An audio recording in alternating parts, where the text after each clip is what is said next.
नमस्कार विद्यार्थी मित्र मैत्रिणींनो, सर्वांचं स्वागत आहे आपल्या PW या ऑनलाईन प्लॅटफॉर्मला. तर आज आपण महाराष्ट्र नगर परिषद भरतीच्या प्रश्नपत्रिका विश्लेषणाच्या भाग 2 मध्ये आहोत. आणि आज आपल्याला जो पेपर सेट पाहायचा आहे तो म्हणजे 25 ऑक्टोबर 2023 रोजी झालेला पेपर आज इथं आपण डिस्कस करतोय. तो 1 ते 3 या वेळेमध्ये झालेला होता. यामध्ये कशा प्रकारचे प्रश्न आले होते, विषयानुसार आपल्याला प्रश्नाची लेवल सुद्धा माहिती पडेल, कारण की आगामी काळात वनरक्षक बरोबरच नगर परिषद त्याचबरोबर सर्व विभागाचे आकृतिबंध नव्यानं मंजूर होत आहेत आणि त्याच पद्धतीनं आपल्याला या सर्व वाढीव जागा सुद्धा पाहायला मिळू शकतात. तर विनंती आहे सर्वांना माझ्या मित्रांनो, आपण काय करावं की या सेशनला पहा. जर काही कुठल्या पद्धतीची अडचण असेल नक्की माझ्याशी आपण शेअर करू शकतो. पहिला प्रश्न आहे, संदेशचा घराला रंग देऊन झाला, वाक्यातील प्रयोग तुम्हाला ओळखायचा आहे. आता मी फक्त इथे एवढ्या गोष्टी क्लिअर करेल माझ्या मित्रांनो, की माझा आवाज येतो का एकदा चेक करा रे क्लिअर.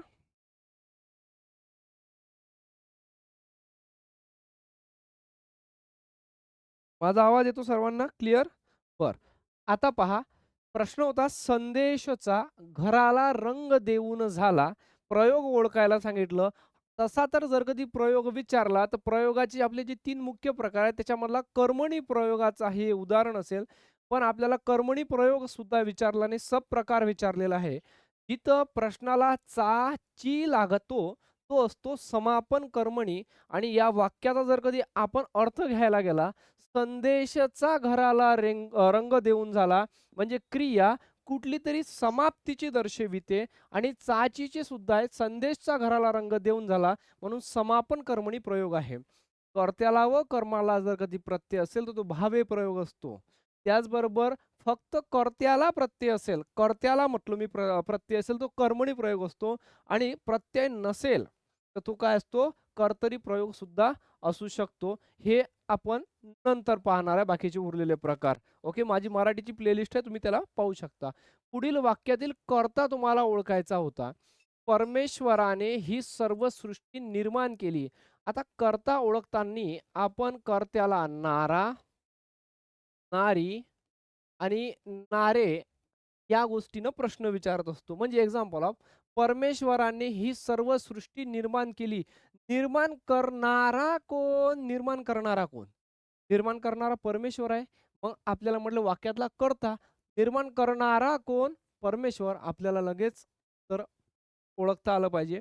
कर्ता, कर्म, क्रियापद हे आपल्यासाठी खूप महत्वाचं आहे आपल्या पेपरच्या दृष्टिकोनातून. ओके. याचबरोबर माझे बालपण फार सुखात गेले, वाक्याचा काळ तुम्हाला ओळखायचा आहे. आता ह्याचं जे बालपण आहे ते होऊन गेलेलं आहे. सध्या आता हा बालपणात नाहीये. हा मोठा झाला असेल जेवढ्या कंडिशनला असेल. माझे बालपण फार सुखात गेले होते म्हणजे क्रिया जे आहे ते पूर्ण झाल्याची दर्शवते. आणि जिथं क्रिया पूर्ण झाले तो अपूर्ण कधीच नसेल. क्रिया पूर्ण. माझे बालपण, आता असं तर म्हणू शकत नाही माझे बालपण फार सुखात गेले असं जाणार असं म्हणू का? म्हणजे क्रिया एखादी गोष्ट होऊन गेलेली आहे आणि भविष्य काळाचा कुठला तरी प्रकार येतो का? एक्झाम्पल, फक्त एलिमेंट पद्धतीने मी तुम्हाला सांगण्याचा प्रयत्न करतोय. हे डायरेक्टली सुद्धा ओळखण्याचं कसं सांगतो. माझे बालपण फार सुखात गेले, एखादी क्रिया पूर्ण झालेली आहे. आणि क्रिया जर कधी पूर्ण झालेली असेल तर तो फक्त पूर्ण होऊन गेलेली क्रिया असेल तर तो पूर्ण भूतकाळात जातो. क्रिया जस्ट झालेली असेल तर साध्या आपण काय म्हणतो वर्तमान काळात, पूर्ण वर्तमान काळात. आणि क्रिया पूर्ण होणार असेल, मी एक अधिकारी झालो असेल, भविष्याची गोष्ट म्हणजे पूर्ण भविष्यकाळ, त्यामुळे याचं उत्तर होणार नाही. आणि क्रिया जस्ट आताच झाली असेल, माझे बालपण सुखात गेले, हा साधा भूतकाळ झाला असता जर कधी या वाक्यामध्ये होते हा शब्द आपण टाकला नसता तर. या प्रश्नाचं उत्तर काय होईल? ऑप्शन नंबर 2 या प्रश्नाचं उत्तर असायला पाहिजे. Okay, done. पुढील उतारा वाचून विचारलेल्या प्रश्नांची उत्तरं तुम्हाला द्यायची आहे. अलीकडच्या काळात पर्यावरणपूर्वक गणेशोत्सव साजरा करण्यात यावा यासाठी केल्या जाणाऱ्या प्रयत्नांना चांगली साथ मिळत आहे. मी काय म्हणतो, अशा प्रकारचा जर कधी प्रश्न विचारला तर आपण करावं काय? पहिले तर घ्यायचं, हे प्रश्न जे आहेत त्या प्रश्नाला एकदा वाचून घ्यायचं. म्हणजे ज्यावेळेस आपण हा उतारा वाचू त्यावेळेस भरपूर साऱ्या गोष्टी जागीच क्लिक होईल, वेळ वाचून जाईल. प्रश्न होता, गणेश विसर्जनासाठी स्थानिक संस्थांनी कोणती कृती करावी? हा एक पहिला प्रश्न आहे. किती प्रश्न आले याच्या एकदा चेक करून घेऊ द्या. पर्यावरणपूरक माती कोणती आहे? आणि त्यानंतर स्थापना या शब्दाचा विरुद्धार्थी शब्द. 3 प्रश्न इथे दिसून राहिले. बरं. गणेश विसर्जनासाठी आपल्याला कोणती संस्थांनी कृती करावी ह्या पॅराग्राफमधून सापडेल. पर्यावरणपूरक माती म्हणून कोणती आहे ह्याचा सर्वसाधारण जर कधी विचार केला आपण, तर हे आपण जी-केच्या प्रश्नामध्ये याला टाकून बघा पर्यावरणपूरक माती कोणती असते? शाडूची माती असते. हे नदीतील गाळ असते, वाळू नसते, प्लास्टर ऑफ पॅरिस तर बिलकुल नाही आहे. ओके. हे तसंही समजते आणि हे स्थापना या शब्दाचा विरुद्धार्थ. आता आपण गणपती बाप्पाची काय करतो? स्थापना आणि मग 10 दिवस झाल्यानंतर त्याचं काय करतो? विसर्जन. हे तर बिगर पॅसेजची उत्तरं येऊन जातात, पण आपण पॅसेजमधले शोधून दाखवू तुम्हाला आता. ठीक आहे. अलीकडच्या काळात पर्यावरणपूरक गणेश उत्सव साजरा करण्यात यावा यासाठी केल्या जाणाऱ्या प्रयत्नांना चांगली साथ मिळत आहे. गणेश उत्सव पर्यावरणपूरक कसा करता येईल याविषयीची काही गोष्टींचा विचार केला गेला पाहिजे. अलीकडच्या गणेश उत्सवासाठी कोकणात तांबड्या मातीपासून मूर्ती तयार केली जात आहे आणि त्या सहज उपलब्ध आहे. आता कोणती कृती करायची आहे? यामुळे अशा मूर्तीची स्थापना करणे देखील हे स्थापना या शब्दाला विरुद्धार्थी शब्द पुढे हे देखील पर्यावरणपूरक आहे. तसेच या घरी बादलीमध्ये गणेश मूर्तीचे विसर्जन करणे हा एक पर्याय आहे. स्थानिक संस्थांनी जागोजागी कृत्रिम कुंडे हौद विसर्जनासाठी तयार केल्यास त्यात गणेश मूर्तीचे विसर्जन करता येईल. शाडूच्या मूर्ती वेगवेगळ्या शाडूच्या मूर्ती वेगवेगळ्या कुंडात विसर्जित केल्यास त्यात विरघळलेल्या शाडूची पुढील वर्षी पुन्हा वापरता येतो आणि त्यामुळे मातीचा पुनर्वापर होतो. शाडूची माती पाण्याचं प्रदूषण करत नाही. याउलट प्लास्टर ऑफ पॅरिस पाण्याच्या तळाशी साठून राहते. म्हणजे ते पर्यावरणपूरक नाही. पर्यावरणपूरक विसर्जन होण्यासाठी व्यापक प्रमाणात जनप्रबोधन होणे गरजेचं आहे. त्यामुळे विसर्जनातून होणारे पाण्याचे प्रदूषण थांबवता येईल अशा प्रकारे हे पॅराग्राफ होता. आता गणेश विसर्जनासाठी स्थानिक संस्थांनी कोणती कृती करावी? समुद्रात मूर्ती विसर्जन करावे अशा प्रकारचं दिलं आहे का पॅसेजमध्ये? बिलकुल नाही. कृत्रिम कुंडे आणि हौद तयार करावेत ही तर दिलेलं पहा. शाडूच्या मूर्ती हे पहा कृत्रिम कुंडे आणि हौद विसर्जनासाठी तयार केल्यास त्यात गणेश मूर्तीचे विसर्जन करता येईल अशा प्रकारे आपल्याला म्हटलेलं आहे. त्याचबरोबर विहिरी आणि नद्या यांच्या पाण्यात मूर्ती विसर्जित करावी. ऑप्शन इथं दिलेलं नाही आहे ते. गावात एकच गणपती बसवावा असं पॅसेजमध्ये म्हटलेलं नाही आहे. पॅसेजमध्ये फक्त एवढ्या ओळी आल्या आहे. त्यामुळे उत्तराचा ऑप्शन नंबर 2 व्हायला पाहिजे. दुसरं होतं पर्यावरणपूरक माती कोणती असते? शाडूची माती तर तुम्हाला क्लिअर सांगितलं होतं मी. काय म्हणते? की शाडूची मूर्ती वेगवेगळ्या कुंडात विसर्जित केल्यास त्यास विरघळलेल्या शाडूचा पुढील वर्षी सुद्धा वापर करता येतो आणि त्यामुळे मातीचा पुनर्वापर होतो. शाडूची माती प्रदूषण करत नाही. या उलट प्लास्टर ऑफ पॅरिस प्रदूषण करते. इथंच क्लिअर आहे. ओके. ठीक आहे. पर्यावरणपूरक माती कोणती मग? शाडूची माती, वाळू, नदीतील गाळ हा पॅसेजमध्ये शब्दही आलेला नाही. यानंतर स्थापना करणार या शब्दासाठी काय? स्थापना करतो 10 दिवसानंतर काय करतो गणपती बाप्पाला आपणच विसर्जन करत असतो. ठीक आहे. यानंतर व्याकरणाच्या नियमानुसार पुढीलपैकी कोणती वाक्यरचना अचूक आहे असं आपल्याला म्हटलं आहे व्याकरणाच्या याच्यात. आता पहा. राजाने युद्धात अभय आलेल्या दिले शरण शत्रूला. ह्या वाक्याचा कुठंतरी 1% तरी सेन्स आहे का? कर्ता, कर्म, क्रियापद अशा प्रकारे. त्यामुळे हे कार्यक्रम कॅन्सल आहे. त्यानंतर शरण आलेल्या युद्धात अभय राजाने शत्रूला दिले पण काय? म्हणजे शरण आलेल्या युद्धात अभय राजाने शत्रूला दिले वाक्याचा अर्थ वाचून पहा कुठेतरी कळते काय? वाक्यरचना व्यवस्थित. अभय युद्धात? अरे, युद्धात आलेल्या शत्रूला राजाने अभय दिले हे एकदम योग्य होते. अभय युद्धात आलेल्या शत्रूला राजाने शरण दिले. अभय युद्ध नाही आहे. युद्धात शरण आलेल्या शत्रूला राजानं अभय दिलं म्हणजे बळ दिलं अशा प्रकारे म्हणू आपण. Option number 3 sorry option number काय होईल? ऑप्शन नंबर 4 या वाक्याचं उत्तर असायला पाहिजे. ठीक आहे. डन. चला पुढचा प्रश्न. पुढील वाक्यातील सर्वनाम तुम्हाला ओळखायचं होतं. यासाठी मी देवाचे खूप आभार मानतो. आता सर्वनामाचे आपल्याला माहिती आहे एकूण जे सर्वनामाचे मराठी व्याकरणामध्ये प्रकार आहेत ते प्रकार 6 आहेत. सर्वनाम जे आहेत सर्वनामे मराठी व्याकरणामध्ये 9 आहेत. त्याच्यानुसार लिंगानुसार बदलणारे मराठी व्याकरणामध्ये सर्वनाम 3 आहेत. वचनानुसार बदलणारी सर्वनामे 5 आहेत आणि एक जो आहे तो बदलत नाही मी. आता याच्यामध्ये जे सर्वनामाचे प्रकार आहे याच्यामध्ये 6 प्रकार जो आहे याच्यामध्ये पुरुषवाचक एक प्रकार आहे. या पुरुषवाचकचे 3 प्रकार आहेत. प्रथम पुरुष, द्वितीय पुरुष आणि तृतीय पुरुष. बोलणारा व्यक्ती स्वतःविषयी बोलतो त्यावेळेस प्रथम पुरुष. दुसऱ्याला उद्देशून नाव न घेता बोलतो त्यावेळी द्वितीय पुरुष आणि ज्यावेळी दोन बोलणारे व्यक्ती तृतीय थर्ड व्यक्तीचा बोध करता त्यावेळेस आपण तृतीय पुरुष. तर हे आपण प्लेलिस्ट जी बनवलेली आहे मराठी व्याकरणाची भरपूर साऱ्या लाखो लोकांनी बघितली ती प्लेलिस्ट. छोटेच व्हिडिओ आहे 15च आहेत. तुम्ही म्हणसाल तर मी आणखी एक प्लेलिस्ट मराठी व्याकरणाची घेऊन येणार आहे. तसं तुम्हाला YouTubeवर अवेलेबल होऊन जाईल. तर पुढील वाक्यातील सर्वनाम तुम्हाला ओळखायचं आहे. यासाठी मी देवाचे खूप आभार मानतो. मानणारा कोण? मी. आता माझं नाव एक्झाम्पल ऑफ माझं नाव आहे प्रफुल्ल. तर मी असं म्हणेल का स्वतःचं नाव मी स्वतः घेईल का? मग माझं नाव मी घेण्यासाठी मी एक व्यक्ती आहे प्रफुल्ल. त्याला मी म्हणेल. आता मुलगी असेल तरी तीच मी म्हणते कारण की मी हे सर्वनाम युनिव्हर्सल आहे. ते मुलं आणि मुली सर्व वापरतात. लिंगानुसार बदलणारी तुम्हाला आधीच सांगितलं 3 आहे, वचनानुसार बदलणारी 5 आहेत. आता आपण या शब्दाच्या ऐवजी तो आणि मुलगी असेल तर ती काय म्हणते यासाठी तिने देवाचे आभार मानले. तिने मुलगी आहे. त्याने देवाचे आभार मानले. त्या व्यक्तीचं नाव हे टाळायचं आहे. त्या व्यक्तीच्या नावाचा पुनराउच्चार टाळण्यासाठी किंवा नामाचा पुनराउच्चार टाळण्यासाठी जो शब्द वापरला जातो त्याला आपण सर्वनाम म्हणतो आणि सर्वनाम हे नामाच्या जागी येतो. मग हे या वाक्यातलं मी सर्वनाम झालं. ओके. हे या वाक्यातलं सर्वनाम झालं. पुढील वाक्यातील सर्वनाम ओळखा. यासाठी मी देवाचे आभार मानतो. मानणारा आहे मी. प्रत्येकास काम द्या. वाक्याचे विद्यार्थी वाक्यात तुम्हाला रूपांतर करायचे आहे. प्रत्येकाने काम देता येत नाही. प्रत्येकास काम देऊ नका. प्रत्येकाने काम दिले पाहिजे. प्रत्येकास काम द्यावे. वाविवे, वी आणि वे अशा प्रकारचे वाक्यामध्ये जे शब्द आहेत ते विद्यार्थी वाक्यामध्ये घेऊन जातात.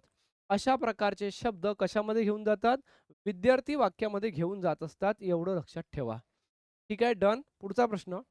भगवती या शब्दाचे पुलिंगी रूप कोणते होईल? आता भगवती या शब्दाचे पुलिंगी रूप. भगवानचं काय होते रे बुवा? भगवानचं भगवती. भगवानचं काय होईल? भगवती. आता ती भगवती म्हणतो ना आपण आणि तो भगवान किंवा ते भगवान. तर भगवती या शब्दाची पुलिंगी रूप होईल तो भगवान. काय होईल माझ्या मित्रांनो? तो भगवान. सर्वांना समजलं असेल. बरं, दाताचं काय होते? दाती नाही. दाताचं काय होते? दाताचं दाती नाही. दात्री. लक्षात ठेव जा. विधाचा जो विधाती नाही, विधात्री. हे ऑडवाले जे आहेत तेच पेपरमध्ये येतात कारण पेपरवाला चांगला अभ्यास झालेला असते. तुम्हाला काय माहीत आहे? ओके. दाता, दात्री. याच्यानंतर राजाचं राणी नाही होत बरं का. राजाचं राणी नाही होत. काय होते? ठीक आहे, डन. याच्यानंतर जनकचं जननी होतोय, ग्रंथकर्ता ग्रंथकर्ती होते, गृहस्थ गृहिणी होते आणि धनवानचं धनवती होते. भगवानचं भगवती, श्रीमानचं श्रीमती आणि आपण विद्वानचं विदुषी. विद्वानचं विदुषी. घनश्याम या सामासिक शब्दाचा तुम्हाला योग्य विग्रह करायचा आहे. घनासारखा श्याम. घनासारखा श्याम. तसा तर हा कर्मधारय समास होईल. बरोबर नाही का? कर्मधारय समास हा कशाचा प्रकार आहे? तत्पुरुषचा प्रकार आहे. 5 लाख लोकांनी साधारणतः तो माझा समासाचा व्हिडिओ पाहिलेला आहे. अजून सुद्धा लोक पाहत आहेत. ठीक आहे. मी PDF वर एक व्हिडिओ बनवला होता समासाचा. ते पाहू शकता. त्यानंतर वचन विचारानुसार पुढे दिलेल्या जोड्यांमधील चुकीची जोडी तुम्हाला सांगायची आहे. देवचं देवच होते. खांबचं खांबे होते. भासाचं भाचे होते. वरातचं वराती होते का रे? आता ह्या गोष्टी वचनानुसार एक वचन आणि अनेक वचनानुसार म्हणजे देवचं देवच होईल. खांबचं खांबे. आता अकारांत तर एकारांत. भाचे एकारांत. वरातीचं वराती ही इकारांत. मग याच्यामध्ये ऑड कोणतं होईल? देवचं देवच होणार आहे. ओके. खांबचं खांबे एकारांत. भाचा भाचे. आता इथं खांबे असायला पाहिजे जवळपास म्हणजे टायपरची चूक नसेल तर खांबेच तिथं बरोबर आहे. आता अकारांत पुल्लिंगी नामाचे अनेक वचन यकारांत होते. अकारांत देवचं अकारांतचं देव अकारांत भाचा आकारांतचं भाचे एकारांत वरात अकारांतचं इकारांती. या प्रश्नाला करा हॅश. काय अडचण आहे तर पाहा लागेल याच्यात. या प्रश्नाला करा हॅश. याचं उत्तर दिलं होतं एक्झाममध्ये खांबचं खांबे. खांबचं खांबे पहा लागेल. मला सुद्धा आता सध्या तरी लक्षात आलेला नाही हा प्रश्न. पुढीलपैकी गाय या शब्दाचा समानार्थी शब्द कोणता? आता गायला आपण काय म्हणतो? कामधेनू म्हणतो, धेनू म्हणतो. ठीक आहे. गोमाता म्हणतो तर धेनू. ओके. धनी नाही, धनी म्हणजे नवरा किंवा मालक म्हणू आपण. गुप्त या शब्दाचा विरुद्धार्थी शब्द. आता जी गोष्ट गुप्त आहे, त्याच्या अपोझिट काय होईल? गुप्त आहे म्हणजेच काय? ती गोष्ट उघड आहे. ओके, ती गोष्ट कोणती होईल? गुप्त या शब्दाचा ती गोष्ट उघड आहे. यानंतर लिंग विचारानुसार पुढील जोड्यांपैकी अचूक जोडी तुम्हाला सांगायची आहे. खोंडचं कालवड होते. आता खोंड म्हणजे काय? भरपूर आपण मराठी व्याकरणामध्ये भरपूर दिवसाच्या गोष्टी ऐकतो. खोंड, कालवड, खोंड, कालवड. खोंड म्हणजे आपलं ते गाईचं जे लहान वासरू असते, त्याला आपण खोंड म्हणतो आणि गाईचं जे लहान त्याला आपण काय म्हणतो कालवड. ते फिमेल आणि मेल जे लहान फिमेल असेल, त्याला आपण कालवड म्हणतो. आणि इकडे बाकी भरपूर ठिकाणी याला कारोड म्हणतात आय थिंक. ठीक आहे. तर बैल, बेडकीन हा शब्द काय अचूक जोड आहे. कोणचं कालवड हे तर उत्तर आहे. बैलचं गाय होते, मांजरचं भाटी होते, बोका मांजर. ओके. आणि ससाचा सुसर होईल का? त्यामुळे याची अचूक जोडी ऑप्शन नंबर 1 व्हायला पाहिजे. ओके. खोंडचं कालवड, बोकाचं भाटी, बोका भाटी, बैलचं गाय. ओके. देवचं देवी, बेडूकचं बेडकी, बेडूकचं बेडकी, बेडकीन नाही, फक्त बेडकी. एवढे झाले मराठीचे प्रश्न. आता आपल्याला दिलेलं आहे इथं भारतीय प्राणी सर्वेक्षणाच्या संशोधकांनी कर्नाटक आणि तामिळनाडूमधील उड्या मारणाऱ्या कोळ्यांच्या किती प्रजाती काढलेल्या आहेत त्यावेळेचं त्याला जम्पिंग स्पायडर म्हणतात त्यावेळेचा करंट अफेअरशी रिलेटेड प्रश्न अशा प्रकारचं करंट अफेअर आलं होतं. मराठी एकदम सोपं होतं पण जीके जे होतं थोडंसं करंट रिलेटेड बेसिस होतं आणि ते एकदम फॅक्च्युअल डेटा सुद्धा पाहायला भेटू शकतो आपल्याला. ते तुम्हाला प्रश्नामध्ये समोर माहीतच पडेल. ठीक आहे. तर काय म्हणते, भारतीय प्राणी सर्वेक्षणाच्या संशोधकांनी कर्नाटक आणि तामिळनाडूमधील उड्या मारणाऱ्या कोळ्यांच्या जम्पिंग स्पायडरच्या किती प्रजाती तर शोधून काढलेल्या होत्या. तर या प्रश्नाचं उत्तर होतं माझ्या मित्रांनो 2 प्रजाती शोधून काढल्या होत्या. त्यावेळेचं हे करंट अफेअरचं होतं. तर कर्नाटक आणि तामिळनाडूमध्ये लागला होता. साल्टीसिडे कुटुंबातील या जाती होत्या. आता हा प्रश्न विचारला जाणार नाही, पण पेपरमध्ये प्रश्न आला होता, मला तो घ्यायचा आहे. व्हॉट इज द हे कसं आलं लार्ज बरं. भारतीय वनस्थिती अहवाल 2021 नुसार इंडिया स्टेट फॉरेस्ट रिपोर्ट 2021 पहा. 2023ला पेपर झाला, 21चा अहवाल विचारला. मागील मूल्यांकनाच्या तुलनेत भारतातील खारफुटीचे क्षेत्र अंदाजे किती टक्क्यांनी वाढलेले होते? तर लक्षात ठेवता याचं उत्तर 1.1% दिलेलं होतं. त्यावेळेसचा करंट अफेअर्सशी रिलेटेड प्रश्न होता हा. डन. यानंतर 6व्या शतकापासून 8व्या शतकापर्यंत महाराष्ट्रावर कोणत्या राजघराण्याने आपल्याला एवढं वाटते फक्त इंग्रजांनी 150 वर्ष शासन केलं. त्याच्यापेक्षा जास्त शासन तर भारतात इंग्रजांपेक्षा हे सुद्धा राहिलेत. कोण? आपलं पोर्तुगीज सुद्धा राहिले.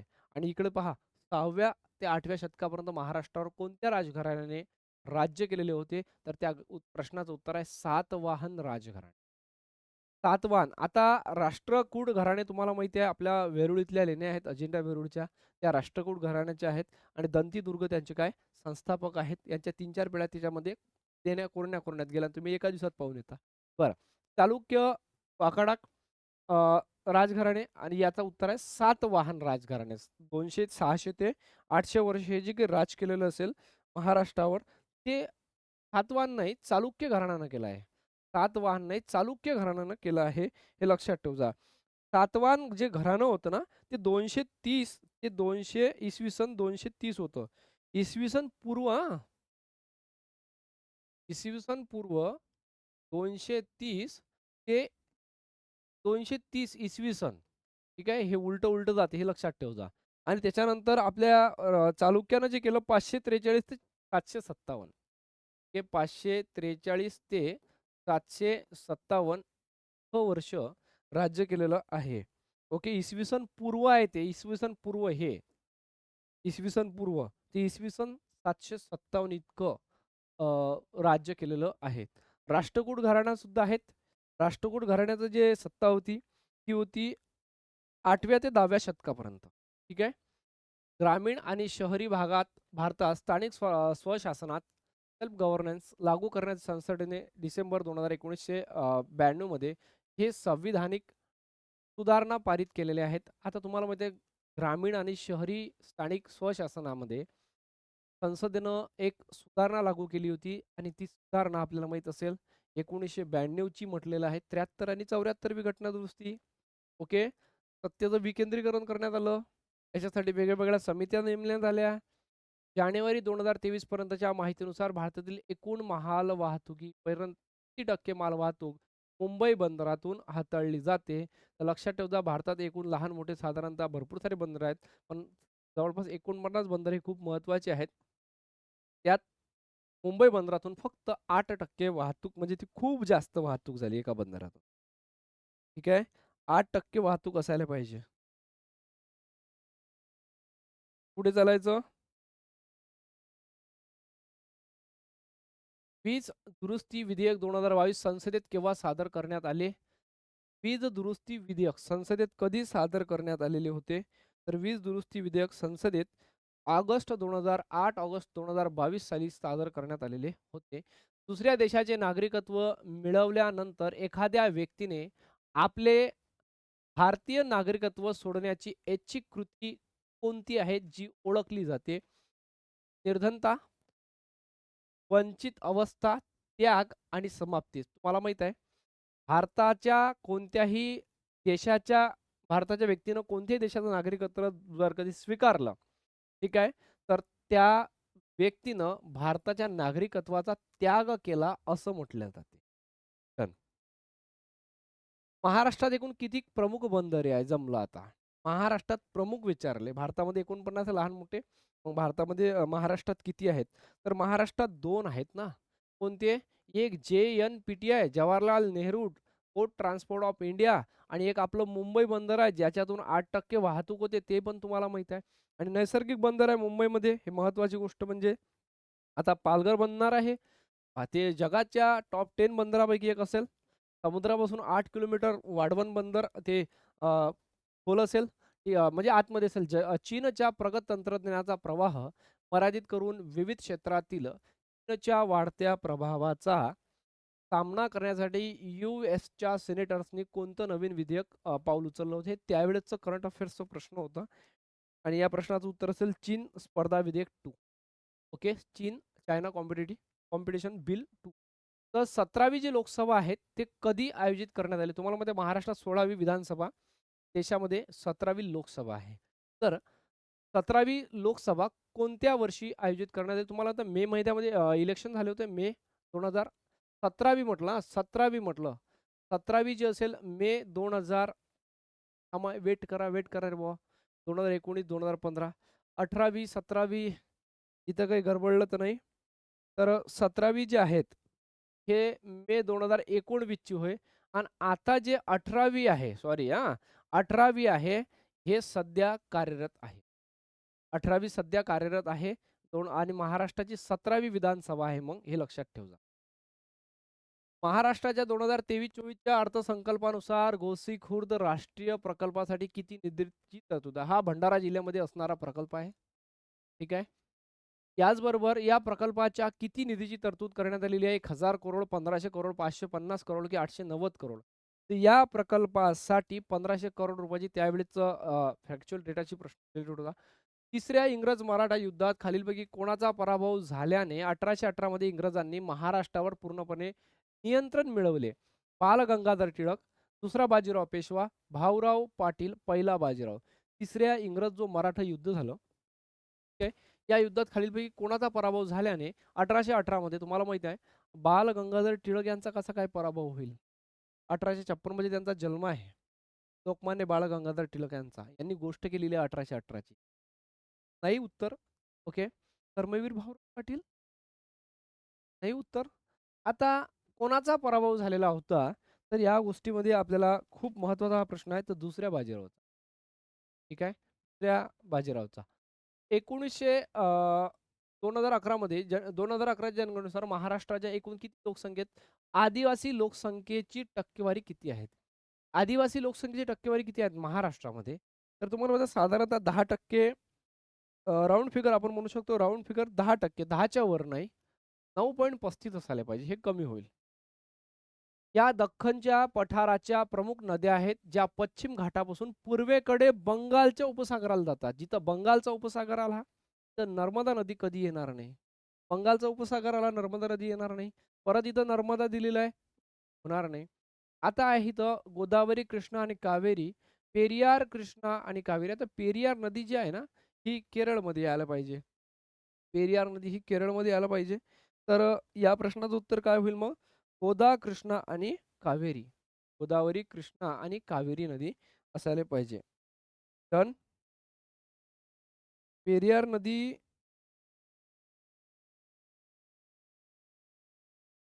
उत्तर प्रदेशमध्ये आहे. अभयारण्य सुद्धा एक. बरं, चला असू द्या. सांगेल मी त्यानंतर. इथे दिलेलं आहे तुम्हाला बुद्धिमत्तेचे आता 15 प्रश्न आहेत आपल्याकडे. ते आपण 15 प्रश्न व्यवस्थितरित्या सॉल्व्ह करण्याचा प्रयत्न करू. पहा. ए प्लस बी म्हणजे ए हे बीचे वडील आहेत. ए प्लस बी म्हणजे ए हे बीचे वडील आहेत. ए वजा बी म्हणजे ए हा बीचा भाऊ आहे. ए स्टार म्हणजेच ए ही बीची पत्नी आहे.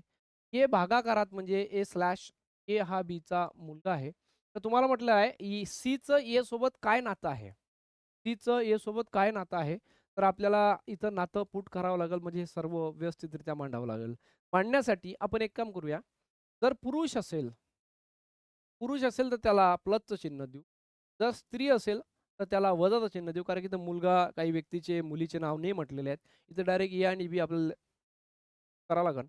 जर भावा-भावाचं रिलेशन असते, भावा-भावाचं रिलेशन ते आपण बरोबरच्या चिन्हानं दाखवू आणि पती-पत्नीचं रिलेशन असेल ते आपण गुणाकाराच्या चिन्हानं दाखवू. कारण की यांच्या दोघांमध्ये भरपूर सारे भांडणं चालू असतात असं म्हणतात. ओके. आता आम्ही त्यात गेलो नाही, आम्हाला माहीत नाही. बरं, ह्या गोष्टी 4 आपल्याला लक्षात ठेवायच्या आहे. पुरुष असेल तर आपण काय दाखवू? प्लस. स्त्री असेल तर मायनस आणि भाऊ-भाऊ असेल तर काय? बरोबर. आणि पती-पत्नी असेल तर गुणाकाराच्या चिन्हानं आपण नाते दाखवूया. आता असे नाते दाखवत नेऊ आणि पाहू आता काय उत्तर आहे तिथं. पहा आता मग. पहिला प्रश्न आहे, ऑप्शन दिलेला आहे आई, बहीण, भावाची मुलगी आणि मुलगी. ए प्लस बी म्हणजे ए हे बीचे वडील आहेत. बरं. पहिलं म्हटलेलं आहे वडील, म्हणजे वडील म्हटलं म्हणजेच प्लसचं चिन्ह आहे. वडील म्हटलं म्हणजेच प्लसचं चिन्ह आहे. ए हे बीचे वडील आहेत. माझ्या मित्रांनो, ए हे वडील आहेत. कोणाचे वडील आहेत? सॉरी, काय म्हणते पहिले वजाचं चिन्ह आहे रे, वजाचं चिन्ह आहे. हां, हे वजाचं चिन्ह आहे. पहिली इथं वजाचं चिन्ह आहे. हे नातं इथं वजाचं चिन्ह पाहायचं, इथं चेक करायचं वजाचं चिन्ह कुठं आहे. इथं वजाचं चिन्ह आहे पहिले, म्हणजेच ए हा बीचा भाऊ आहे. साहजिकच ए जो आहे हा भाऊ आहे. कोणाचा भाऊ आहे? ए हा बीचा भाऊ आहे. भावा-भावाचे रिलेशन आपण बरोबरच्या चिन्हानं दाखवितो. ए हा बीचा भाऊ झाला. बरोबर दोघं भावा-भावाचे रिलेशन दाखवले. भाऊ आहे म्हणजेच काय? पुरुष आहे. पुरुषाचं रिलेशन आपण प्लसच्या चिन्हानं दाखविलं. पुढं चला. इथं म्हणते प्लसचं चिन्ह आलेलं आहे आता दुसऱ्या वेळेस आणि प्लसचं चिन्ह काय म्हणते? ए प्लस बी म्हणजे ए हे बीचे वडील आहेत. म्हणजे बी हे वडील आहेत. वडील आहे म्हणजे तो पुरुष आहे आणि पुरुष हा व्यक्ती कोणाचा बाप आहे? वजा पहा इथं प्लसचं, इथं कोणतं चिन्ह आहे? प्लसचं. प्लस म्हणजे ए हे बीचे वडील आहेत. म्हणजे सीचे वडील बी आहेत. इथं सी घ्या रे भावा. सीचे वडील बी आहेत. सॉरी, सीचे वडील कोण आहेत? बी आहे. आता हे दोघं भाऊ-भाऊ आहे. तिला कोण झाली? हा एक अपत्य झालं. आता वडील आहे. ही मुलगी होय का मुलगा होय अजून कन्फर्म नाही. पण त्याचा वडील मात्र बी आहे एवढं कन्फर्म आहे. त्याच्यानंतर तिसरं दिलेलं आहे आपल्याला स्टारचं चिन्ह आणि स्टारचं चिन्ह काय म्हणते? ए ही बीची पत्नी आहे. म्हणजे सी ही पत्नी आहे. कोणाची पत्नी आहे? सी ही पत्नी आहे. कोणाची? सी ही पत्नी आहे डीची. आता जर कधी सी पत्नी असेल, ती जर कधी पत्नी असेल, ते गेलं रे हां. ती जर कधी पत्नी असेल, बरं एकदा काढून घेऊ. हां. इथं सी होता. पती-पत्नीचं रिलेशन आपण दर्शवतो. डी आहे. ती जर कधी पत्नी आहे, तर ते वजाचं चिन्ह दर्शवतो. साहजिकच हे पत्नी आहे, तर मग हा पुरुषच असायला पाहिजे ना. ओके. हा पुरुषच असायला पाहिजे. काढचं ए ही बीची पत्नी आहे म्हणजे सी ही पत्नी आहे डीची. तर तुम्हाला काय म्हणते माझ्या मित्रांनो, सीचे ए सोबतचे नाते काय? एचा सी कोण होय? एचा सी कोण होय? म्हणजे हा जो ए आहे, ए पासून सी कडे जायचं. एचा सी कोण होय? भावाची मुलगी होय ना ती? कोण असायला पाहिजे? भावाची मुलगी नसायला पाहिजे का ती? कोण असायला पाहिजे? भावाची मुलगी असायला पाहिजे. कारण हे दोघं भाऊ आहे.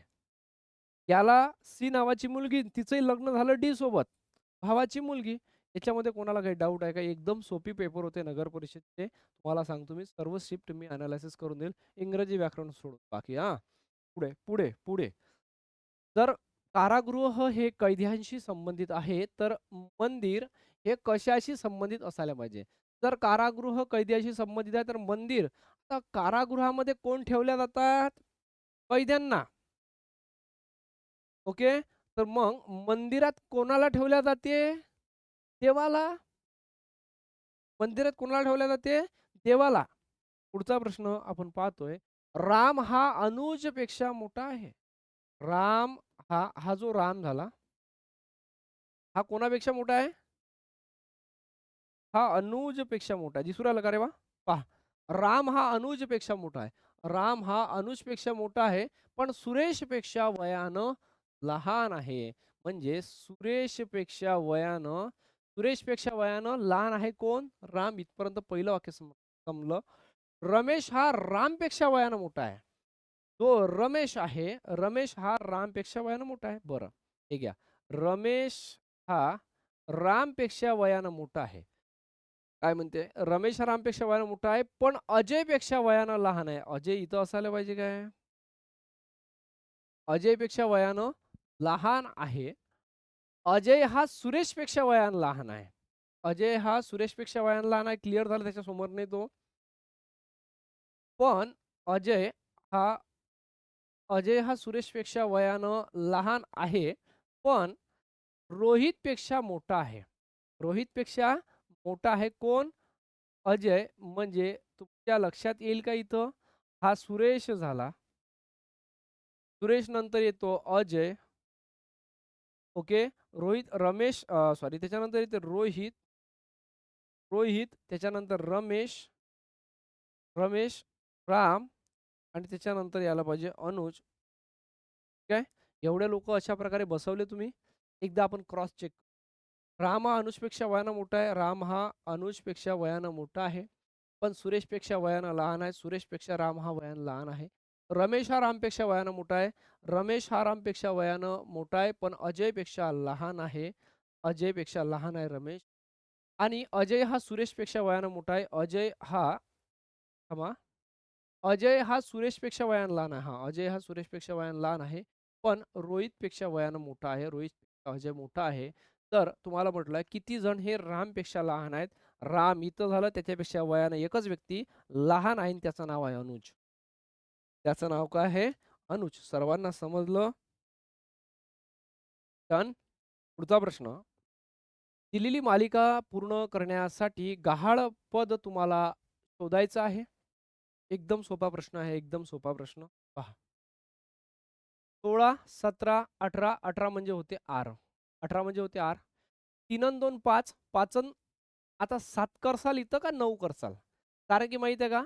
इथं 9 पण दिलेलं आहे, हे तर 2 उत्तर होणारच नाही. आता 3, 5 इथं 11 दिलेलं आहे. जर कधी 7 घेतलं असतं, तर इथं 9 घ्यायला लागलं असतं. यस बरोबर 9 असता. इथं कॉमन सेन्सच्या गोष्टी आहे. बऱ्याचदा तुम्हाला पेपरमध्ये असंच फसवल्या जाते.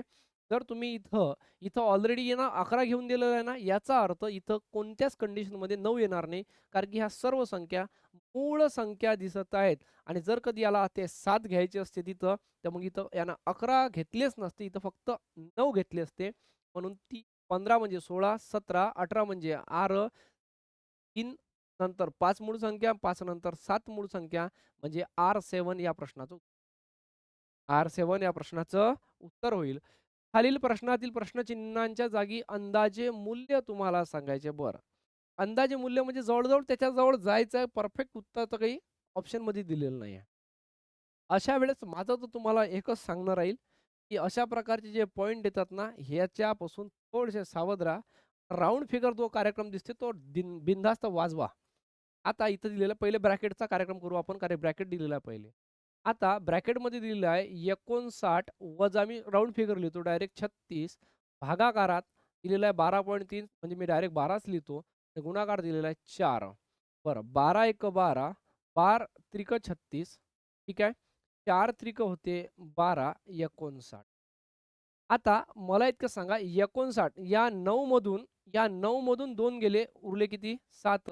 5 मधून 1 गेला उरले किती? 4. हे 47 झालं. या सगळ्या गोष्टी तर 47 भेटलं.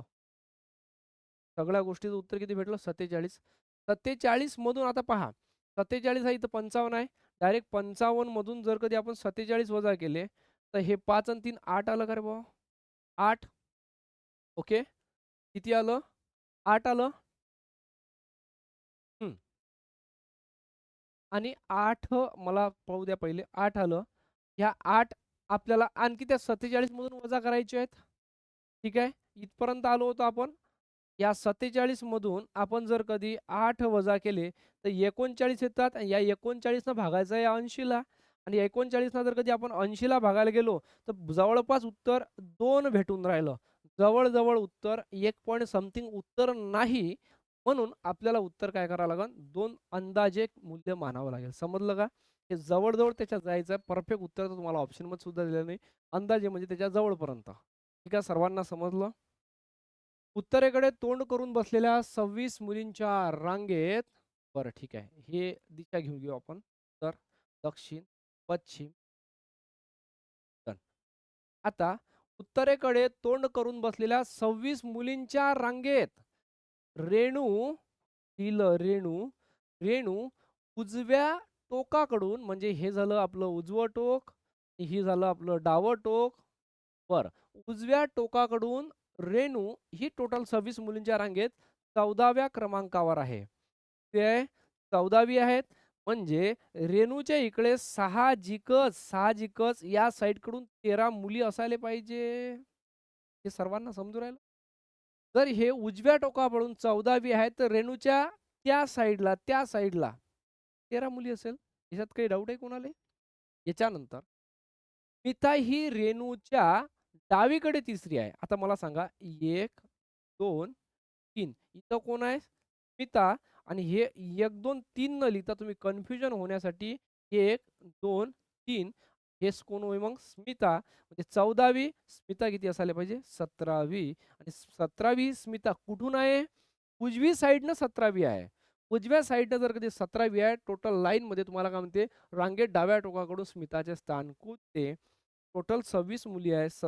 26 मधून 17 गेले ते 9 आणि एकदा आपल्याला प्लस केलं तर आपण किती भेटतो? 10. इथं स्थान असायला पाहिजे 10वं. ठीक आहे. कारण हिच्या इकडे 9 मुली आहेत. हिच्या इकडे 9 मुली आहे आणि हे स्वतः 10वी. सर्वांना समजलं? डन. कारण की हे 14 होती 14 अधिक 3 17. याच्या साईडच्या किती मुली येईन मग? इकडे येईन 9 मुली आणि इकडे 9 मुली जर कधी आल्या त्याच्यामध्ये आपण हे स्वतः 10वी. सर्वांना समजलं? तर दिलेली मालिका पूर्ण करणारी पुढील संख्या तुम्हाला ओळखायची आहे. 1, 9, 125. आता थोडंसं समजून घेऊ आपण. 1, 9, 125 मला असं वाटतं इथं 27 करा तुम्ही. 27 करा बेटर होईल. हां, 1 चा घन 1, 3 चा घन 27, 5 चा घन 125 आणि 7 चा घन 7 चा घन काय होईल? 343 होणार आहे. एका विशिष्ट भाषेत जर भुजा 21 लिहिले जाते आणि राम 17 असं लिहिल्या जाते, तर सीतासाठी कोणता संकेत वापरला जाईल? पाहू नेमकं प्रश्नाचं उत्तर कसं करायचं आता. काय लिहिले जाते? भुजा किती आहे म्हणते? 21 आणि राम किती आहे? राम आहे 17 आणि सीता किती? सीता किती? अशा प्रकारे प्रश्न आहे. याची बेरीज करावं लागेल आपल्याला. 8 प्लस 21 यांना येते का उत्तर? तर 8, 21, 10 आणि हे म्हणजे 1. आता 21 अधिक 10 31, 31 अधिक हा 1 आणि हा 8 असे झाले 9, 40 होते. या 40ला जर कधी 2 न भागलं तर 20 होते. 20 मध्ये जर कधी आपण 1 टाकून पाहिला तर 21 बनते. अशा प्रकारे फॉलो होते का आपण चेक करू बरं का. राम आर म्हणजे 18, ए म्हणजे 1 आणि एम म्हणजे 13. आता हे 18 आणि 19, 19 अधिक 19 अधिक 13 किती झाले? 32. या 32ला आपण 2 न भागलं तर होते 16. 16 मध्ये जर कधी 1 प्लस केलं तर होते 17. 17 येऊन राहिलं काय? येऊन राहिलं. 6 नाही करून पाहू आपण पुढचं करून पाहू रे बा. सीताचा यस म्हणजे 19, आय म्हणजे 9, टी म्हणजे 20 आणि ये म्हणजे 1 टोटल जर कधी आपण बेरीज करायला गेलो, तर हे 19 अधिक हे 20, 20 आणि 20 40, 40 अधिक 9 49. या 49ला 2 न जर कधी भागलं तर 24.5 येते आणि 24.5 मध्ये जर कधी आपण 1 केलं तर 25.5 आहे का ऑप्शनमध्ये? 25.5 एकमेव ऑप्शन पॉईंटवाला आहे. समजलं काय? काय करू राहिला? ABCD मध्ये जसं ए, बी, सी, डी असं आपण इकडे एम पर्यंत 13 अक्षरं, परत 13 अक्षर लिहित आणतो इकडे झेड पर्यंत. याचा एक दुसरा क्रमांक, तिसरा क्रमांक, याचा 14 असेल, याचा 13 असेल, याचा 26 असेल, पी असेल तर 16 असेल, एन असेल तर 14 असेल, त्यानंतर क्यू असेल तर 17 असेल, पाठ पाहिजे, यू असेल तर 21 असेल. हे जे नंबर घेतले हे कुठून घेतले का बा माझा याचा निकनेम ठेवलाय का मी? नाही. ABCD मध्ये 26 अक्षर आहेत, ते आहेत ते. त्याची आपण बेरीज करवलो, त्याला 2 न भागू राहिलो, त्यामध्ये 1 प्लस करवलो. विषय सीधा आहे. पुढे चालायचं. एका विशिष्ट सांकेतिक भाषेत दिस इज अन ॲपल हे 42-25 असं लिहिल्या जाते. मोन इज गुड रनर हे 52-146 असं लिहिले जाते. तर गुडसाठीचा संकेत तुम्हाला शोधायचा आहे. सर्वसाधारण पोरं या प्रश्नाला करतात काय? सांगतो मी. सर्वसाधारण पोरं या प्रश्नाला काय करेल? दिस इज ना, this is an apple APP apple हे 42-25 लिहिले. ठीक आहे. Mohan Mohan is a good Mohan is a good काय दिलेलं आणखी रनर RU डबल एन त्याच्यासाठी काय दिलं 52-146 लिहिल्या जाते. तर गुड साठी काय लिहिल्या जाईल? ठीक आहे, गुड साठी काय लिहिल्या जाईल असं म्हटलेलं आहे. तुम्ही जर कधी याला इथं इज आहे, इथं इज आहे, इथं 2 आहे, इथं 2 आहे, मग 2 तर 2 जागी आहे. त्याच्यानंतर तुम्ही कधी इथं काटायला गेले तर आणखी काय कटते रे इथं? इज आहे, इथं आहे का इज अँड बाकी काहीच नाही. कार्यक्रम बिघडला. याही लोकांना ह्या प्रश्नाचं उत्तर या पद्धतीनं करायचं आहे. सर्वांचा 1 मार्क गेला. ह्या प्रश्नाचं उत्तर या पद्धतीने येणार नाही. तर ठीक आहे, आता पहा. दिस इज अन ॲपल इथं 1, 2, 3, 4 4 शब्द आहे, इथं 4 अंक आहेत. 1, 2, 3, 4, 5 5 शब्द आहेत, इथं 5 अंक आहे. साहजिकच. आपल्याला म्हणते गुड. गुडसाठी काय येईल? गुड. आता थोडंसं समजून घेऊ आपण. 1, 2, 3, 4 इथं 4 अंक आहेत. गुडसाठीचा संकेत बिनधास्त 4 लिहा. पुढे चला. सर्वांना समजलं? पुढे जाऊया आपण. यानंतर खालील पैकी अक्षर समूह कोणता विषम आहे ते तुम्हाला सांगायचं होतं. विषम अक्षर समूह हे डन. आता पहा 5 नंतर 6 ते ABCD बरोबर ABCD 1 ला 2 सॉरी 1 ला 1 B ला 2 C ला 3 तसा E 5 F म्हटलं 6 G म्हटलं 7 H म्हटलं 8 हा 7 8 इथे याला काय पाहिजे पुढचा नाही म्हटलाय विषम अक्षर समूह म्हटलाय पुढचा अक्षर समूह इथं आला असता आपला 9 इथून आपण सुरुवात केली असती 8 नंतर 9 ठीक आहे 6 7 8 9 इथपर्यंत बरोबर आहे 8 9 10 11 11 म्हणजे के पाहिजे होता तर एलच्या जागी के पाहिजे होता HIL हा प्रश्नाचा उत्तर ठीक आहे पुढचा प्रश्न ज्या प्रकारे दुसरे पद पहिल्या पदाशी संबंधित आहे त्याच प्रकारे तिसऱ्या पदाशी संबंधित असलेला पर्याय तुम्हाला निवडायचा आहे 11 नंतर आलं 12 19 नंतर 20 20 म्हणजे होते टी आणि टी वाला ऑप्शन एकमेवच आहे बाकीचं उत्तर होणार नाही डायरेक्ट उत्तर मारून द्या विषय खतम करा सर्वांना समजलं 9 9 नंतर 2 11 21 मध्ये 2 प्लस करसाल 23 23 म्हणजे होते डब्ल्यू 20 मध्ये 3 प्लस करसाल 23 आणि 16 मध्ये 3 प्लस करा 19 19 म्हणजे होते यस EWS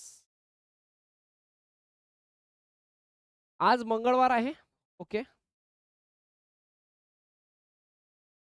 आजचा वार कोणता आहे रे आजचा मंगळवार आहे बरं आज मंगळवार आहे 3 दिवसांपूर्वी हा एक दिवस दुसरा दिवस हा तिसरा दिवस 3 दिवसांपूर्वी म्हणजे कालचा वार असायला पाहिजे सोमवार त्याच्यानंतर रविवार शनिवार हे म्हटलं या ना पूर्वी म्हणजे या दिवसाचा वार कोणता असायला पाहिजे कोणता असायला पाहिजे या दिवसाचा वार शुक्रवार असायला पाहिजे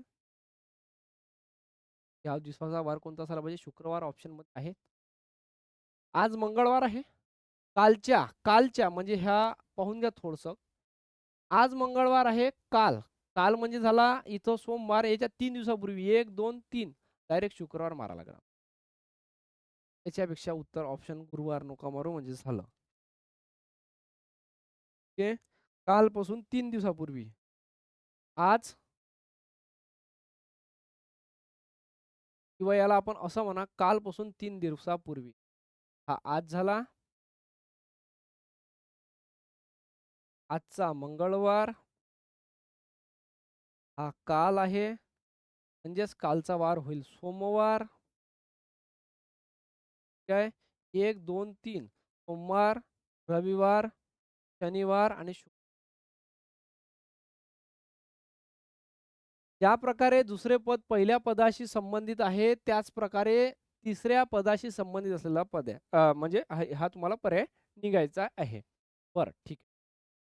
याच्यासाठी मी तुम्हाला काय करतो, आता एकदा ए माझ्या एंडनं लिहूनच देतो. मी या सेशनमध्ये पहिल्या सेशनमध्ये कदाचित लिहून दिलं नसेल. हा दुसरा भाग आहे. हे ए कशी लिहायची तुम्हाला माहिती आहे, मला माहिती आहे. तुम्ही खूप हुशार पोरं आहेत. पण एखादा कोणी नवीन मुलगा असेल, त्याला हे समजून नसेल राहिलं, कुठून आला हा कार्यक्रम, कशी करायची पाठ. पाठ नाही, आपल्या ए-बी-सी-डीचे 26 अक्षर, त्याचे अंक हे लक्षात ठेवायचे. त्याच्याशिवाय अंकमालिका, अक्षरमालिका बऱ्याचदा आपल्याला प्रश्न येऊन जाईल. A, B, C, D, F, H, I, J, K, L, M, N, O, P, Q, R, S, T, U, V, W, X, Y, Z. काय 1, 2, 4, 5, 6, 7, 8, 10, 11, 12, 13, 14, 15, 16, 17, 18, 21, 21, 22, 23, 24, 25, 26. ठीक आहे, 26 झालं. अशा प्रकारचे 26 ए अक्षर त्याचा नंबर पाठ करायचा आहे. हे इथं आता लिहून द्यायचं कारण म्हणजे हा प्रश्न तसा समजणार नव्हता. हा डब्ल्यू आहे, हा डब्ल्यू आहे.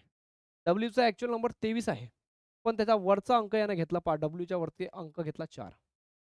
त्याच्यानंतर ए आहे. या एच्या खालचा अंक घेतला म्हणजे यानं जे अक्षर घेतलं त्याच्या अपोझिट एक तर अंक घेऊन राहिला किंवा नंबर घेऊन राहिला. एच्या खालचा 26 आहे. आर आहे. आर कुठे आहे? 18 आहे. याचा अंक घेतला 9 पाहून घ्या वरती. आणि त्याच्यानंतर ई आहे. हा ई आहे. या ईच्या खालचा अंक घेतला 5. मग आपल्याला दिलेला आहे GONY. GONY जर आपल्याला अंक दिलेला असेल तर जीचा ॲक्चुअल क्रमांक 7 आहे. ओ 15 येतो. एन 14 येते. वाय 25 येते. पाहून घ्या मी जसं सांगितलं त्यात काही चुकी आहे का तर. 25च्या वरचा जो येतो तो बी येतो पाहून घ्या. बी म्हणजे बी 2 येतो आणि जिथं 2 नाही ते उत्तर होणार नाही. त्याच्यानंतर थांबा गडबड नका.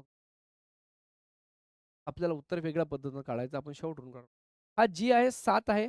7 कुठे आहे? हा 7 याच्या खाली येतो टी. टी म्हणजे 20. उत्तराची सुरुवात हे 20 न व्हायला पाहिजे आणि जिथं 20 आहे ते उत्तर होईल. आता बरं.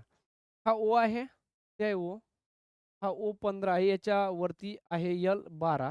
त्याच्यानंतर आपली उत्तर व्हायला पाहिजे 12 न सुरुवात आणि 12 इथं 13 असून हे उत्तर होणार नाही. त्यामुळे उत्तर ऑप्शन नंबर 3 आहे. सर्वांना समजलं? ते आहे ऑप्शन नंबर 3 होईल. यानंतर जर ए म्हणजे प्लस, डी म्हणजे भागाकार, पी म्हणजे गुणाकार आणि एस म्हणजे वजाबाकी तर 70D plus sorry 70D2 S4 P 5A6 बरोबर किती?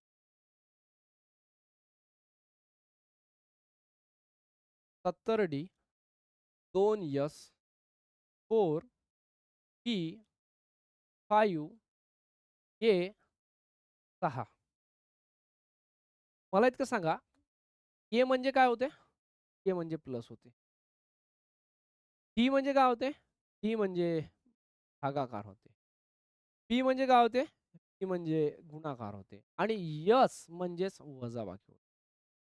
यस म्हणजे आता 70 भागेला 2 वजाचं चिन्ह जसंच्या तसं हे वजाचं चिन्ह. 4 गुणेला 5 प्लस 6 पर्यंत आलो का आपण सर्व लोक? इथपर्यंत आलो का आपण सर्व लोक? पहा आता. बे एक बे, बे 35 70 हे झाले 35. झाले 35.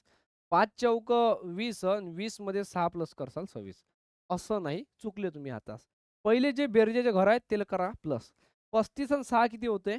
41. 41 मधून गेले 20. ते उरले 21 आहे का ऑप्शनमध्ये? Sorry, option number. सर्वांना समजू राहिलं असेल.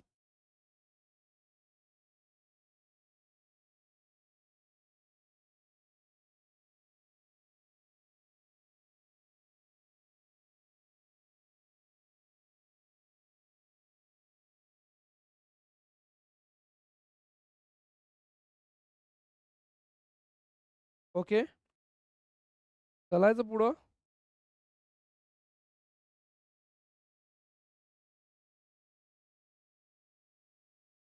पुढचा प्रश्न. दिलेली अंकाक्षरी मालिका पूर्ण करण्यासाठी रिक्त जागा तुम्हाला भरायची आहे. 1, 2, 3, 4 म्हणजे डी होते. जिथं डी नाही आहे, तिथं डी नाही आहे त्याचा कार्यक्रम पहिले करून टाका. आता पहा 3, 5, 7. 7 नंतर आपण 11 घेऊ शकत होतो. पण 11 ऑप्शनमध्ये नाही. जिथं 9 आहे तेच उत्तर डायरेक्ट आहे आपलं डी 9. डी9 या प्रश्नात. तर अशा प्रकारे आज 45 प्रश्न आपण खूप कमी वेळामध्ये पाहिले, समजून घेतले. हे नगर परिषद भरतीचा आजचा पेपर आपण डिस्कस केलेला आहे. पेपर होता माझ्या मित्रांनो नगर परिषद भरतीचा, तो की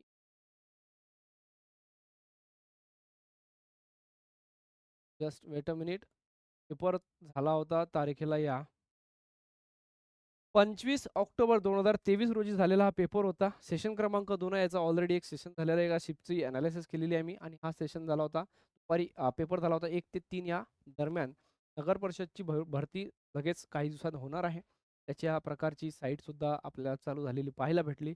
तर याच्या संदर्भात कुठलेही अपडेट्स आल्यास नक्की आम्ही आपणापर्यंत पोहोचू. नेमकं पेपरमध्ये प्रश्न आले कसे होते, इथून समजून सांगण्याचा प्रयत्न करत आहे.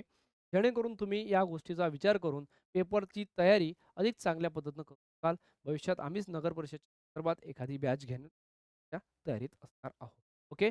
चला. जय हिंद, जय महाराष्ट्र. स्वस्त करा, मस्त करा, अभ्यास करा.